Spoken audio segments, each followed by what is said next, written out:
안녕하세요, 육아동지 여러분, 아유톡입니다. 이번 영상에서는 저희가 아이들과 여기저기 다니면서 재미있고 유익했던 장소들을 한번 추천해 보려고 해요. 아이들이랑 함께 다닐 만한 곳이 굉장히 많은데요. 이번 영상에서는 수도권 중심으로 한번 소개를 해볼게요.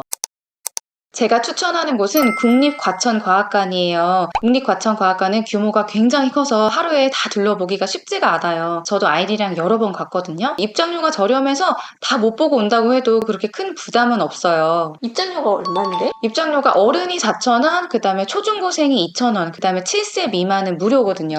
오, 진짜 괜찮네. 저렴하다. 과천과학관 안에는 유아체험관, 곤충생태관, 자연사관, SF관 이렇게 다양한 전시관들이 있어서 아이의 취향 따라서 전시관들을 구경을 할 수 있어요. 전시관 되게 많은데 아이들이 어떤 거 되게 좋아했어? 우리 애들은 그 공룡을 되게 좋아해가지고 자연사관에 가면은 커다란 공룡뼈도 있고 이렇게 화면에 지나가면은 공룡이 지나가는 것처럼 공룡이랑 같은 화면에 있는 것 같은 약간 VR 같이. 오, 맞아. 그런 게 있거든요. 그래서 그걸 되게 좋아하더라고요. 그러면 유아체험관은 어땠어? 유아체험관은 미취학 아이들을 위한 곳인데 그게 사전 예약을 해야 되는데 저는 한 번도 사전 예약에 성공한 적이 없어가지고 못 갔는데 가실 분들은 미리 인터넷으로 예약을 하고 가시면 좋을 것 같아요. 블로그 후기 보니까 거기도 재밌어 보이더라고요. 또 전시관 밖으로 나가면 스페이스월드랑 천체투영관이라고 있는데 여기는 그 입장권 외에 따로 예매를 해서 가야 하는 곳이에요. 7세 이상 입장을 권장하는데 7세 미만도 보호자랑 같이 가면은 갈 수 있더라고요. 저희 둘째가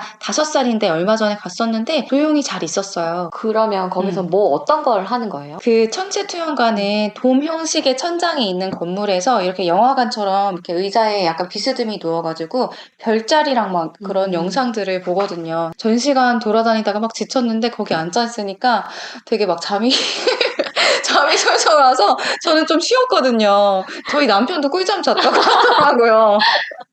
또 스페이스 월드는 우주에 대한 체험을 하는 곳인데 2023년 7월 말까지는 휴관을 한다고 하니까 참고하세요. 바로 가려고 했는데 안 되겠네. 근데 조금만 참으면 또 갈 수 있으니까. 밖으로 나가면 막 놀이터가 있어요. 그래서 긴 미끄럼틀도 있고 그네도 있고 그래서 도시락 같은 거 싸와서 거기에서 드시는 분들도 많더라고요. 공룡 모형 있는 공원에서 산책도 가능하고요. 이것저것 즐길 거리가 많은 곳이라서 우리 육아동지님들께 추천드려요.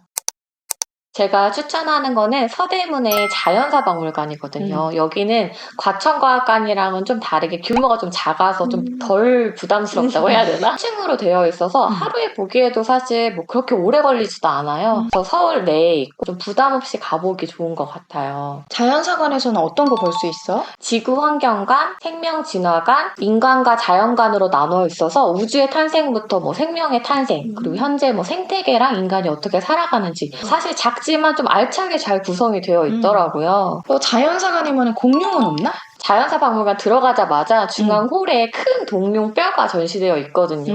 그러니까 딱 들어가면 애들이 그것부터 보면 약간 흥분하잖아요. 어릴 때. 현이도 어릴 때 공룡 좋아해가지고 막 한참 거기 보고 했던 거 기억나요. 생명진화관으로 가면은 다양한 공룡 전시관이 또 되어 있거든요. 그래서 그런 것도 직접 보고 경험해 볼 수 있고 곳곳에 포토존 같이 있어요. 그래서 뭐 바다 코끼리나 딱정벌레 아니면 조개 이런 거 있어서 같이 사진 찍고 같이 사진 찍을 수 있게 아기자기하게. 진짜 여기는 아기자기한 느낌이 든다. 그런데 여기는 생각보다 좀 입장료가 비싸요. 그래? 어른은 7,000원. 그리고 아이는 3,000원? 국립에 비하면 확실히. 그래서 저는 만약에 자주 올 거다라고 하면 차라리 연간 회원권을 끊는 게 오히려 이점인 게 본인이 2만 원이고 가족당 10,000원씩 추가하면 돼요. 그래서 1년에 한 2-3번만 온다고 생각하면 그냥 연간 회원권 끊으시면은 다양한 이제 체험 같은 것도 신청할 수 있고 체험 프로그램은 할인도 제공을 하더라고요. 좋다. 그래서 가까우면 서쪽 사는 분들은 연간 회원권 추천드립니다. 그리고 또 하나 추천할 만한 거는 국립한글박물관에 한글 놀이터라고 있거든요. 근데 이게 우선 무료예요. 그래서 좀 예약이 굉장히 치열하기는 하죠. 그렇겠네. 그리고 생각보다 공간이 그렇게 크지 않거든요. 한 번에 50명씩 입장을 해서 50분간 체험을 할 수 있어요. 체험에는 어떤 것들이 있어요? 들어가면은 한글 글자랑 관련돼서 할 수 있는 활동들이 굉장히 많이 준비가 되어 있어요. 그리고 가장 크게는 아이들 좋아하는 미끄럼틀, 놀이기구들이 글자 모양을 본 따가지고 만들어져 있거든요. 한글에 노출되면서 놀 수 있는 공간이라고 할 수 있을 것 같아요. 유진이 같은 경우에는 유치원에서 이제 단체 견학으로 갔다 왔거든요. 근데 되게 재밌어 하고 몇 번 기억나서 이렇게 얘기도 하고 거기 또 가고 싶다고 그러더라고요. 현이도 50분이 생각보다 되게 짧잖아요. 약간 아쉽게 경험하면 아쉬움이 남아서 더 가고 싶잖아요. 그래서 현이가 계속 몇 번 그때 갔던 한글 놀이터 가고 싶다 하는데 예약이 너무 치열하니까 그때 어떻게 예약했어? 그럼? 그게 약간 나름의 꿀팁이 그 전날 7시에 취소표가 나온대요. 그래서 저녁 7시를 좀 노려보면 취소표를 좀 건질 수 있다고 하더라고요. 그럼 그 다음날 가는 거야, 바로? 바로 갈 수도 있고. 근데 아니면 이제 한 달 전에 예약이 오픈이 한 달 되는데 전이구나. 되게 빨리 사사삭 주말이랑 막 이런 건 사라지니까 치열해. 또 발 빠른 사람들이 많기 때문에. 저는 서남물재생센터 서울물재생체험관에 대해서 한번 말씀드려 볼게요. 물재생센터가 뭐지? 이렇게 생각하시는 분들도 있을 텐데 이제 우리 나이 때는 하수처리장 이게 이제 현대화되면서 좀 세련되게 바뀌었다 이렇게 보시면 되는데요. 예전에는 하수처리장이 이제 좀 깊이 시설이었잖아요. 그런데 지금은 유휴 공간을 공원으로 꾸미거나 아니면은 뭐 물놀이터를 조성한다거나 아니면 이렇게 체험관을 또 만들어서 가족 단위로 이용하기 참 좋더라고요. 저는 이제 저희 집에서 가까운 서남물재생센터를 갔는데 여기도 예약해야 돼?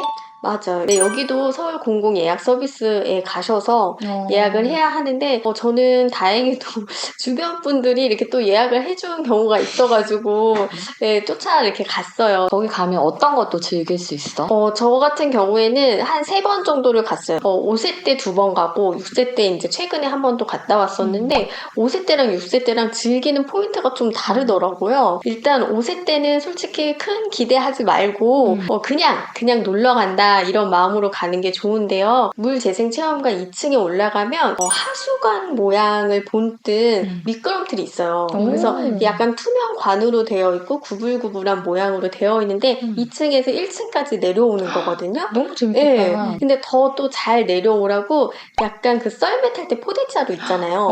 포대자루를 타고 그러고 내려오거든요. 무섭지는 않아? 아이 친구 보니까 무서워하는 아이들도 있더라고요. 속도가 빨리 그렇죠. 나니까. 근데 저희 아이 같은 경우는 옛날부터 미끄럼, 그네 이런 걸 또 너무 좋아해가지고 얘는 5세 때 갔을 때는 거의 그것만 하고 온 거예요.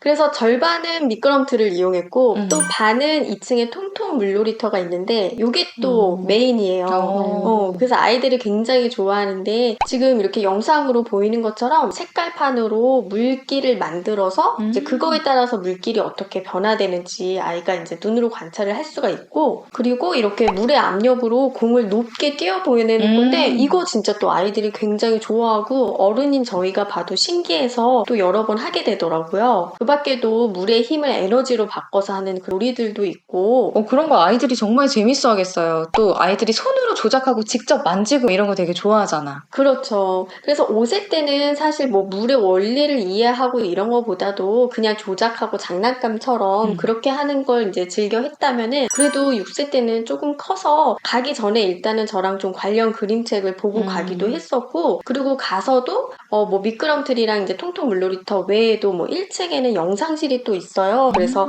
하수 처리 과정을 이제 아이들 눈높이에 맞춰서 보여주고 설명해주는 영상 관람도 하고 미끄럼 타고 통통 물놀이터도 가고 그 옆 코너에 가면 화장실에 똥이 어디로 갈까 또 이런 코너가 있어요. 애들 완전 취향 저격 아니에요? 그러니까. 변기. 아이들은 똥 나오고 막 변기 나오고 이러면 엄청 좋아하잖아요. 변기도 엄청 커다란 변기가 있고 궁금하다. 네, 그리고 거기 작은 미끄럼틀이 있어서 이렇게 취지는 또 이런 거예요. 그 작은 미끄럼틀이 똥이 어떻게 이제 지나가나 이런 거를 좀 생각해서 만드신 것 같은데 사실 아이들이 뭐 그렇게 느끼는 건 아니에요. 그래서 이번에 6세 때는 집에 다녀와서도 이렇게 목욕하고 나서 나중에 뭐 하나 이렇게 보면은 그 세면대에서 물 막 틀어놓고 탁구공을 어디서 또 하나 가져와가지고 막 이렇게 해요. 그래서 너 지금 뭐해? 이러면은 엄마 여기 우리 물 재생센터야 이러면서 막 놀고 있더라고요.